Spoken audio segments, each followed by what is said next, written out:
Со жолт картон во рацете, стотици граѓани на денешниот протест пред цементарница Усија предупредија дека доколку не се дислоцира фабриката, не се постави 24-часовен мониторинг и нема институционална реакција, ќе ги радикализираат блокадите.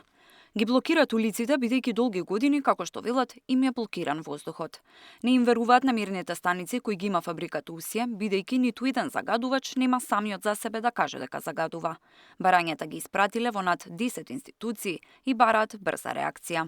Пред точно 6 години, заедно со група граѓански активисти, за прв пат го блокиравме Усија и тогаш требаше да му даеме жолт картон. Сега заслужуваат црвен. Затоа предупредувам дека загадувањето не е само еколошки проблем, туку сериозно кршење на човекови и детски права.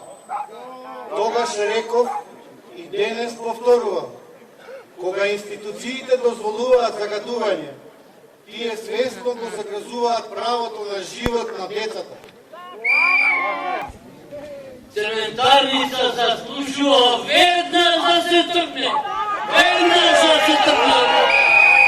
Од фабриката Усија пак тврдат дека и кога компанијата не работи, загадувањето е високо. Како пример, наведува дека изминатиот период не им работеле двете печки, а сепак воздухот бил загаден и тоа укажува дека тие не се загадувач.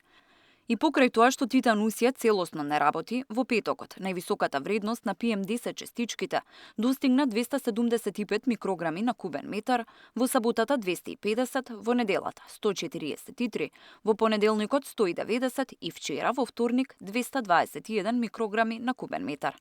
Оваа состојба се потврдува секоја година.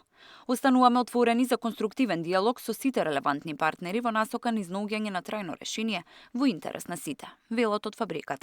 Тамара Дичевска, Сител телевизија.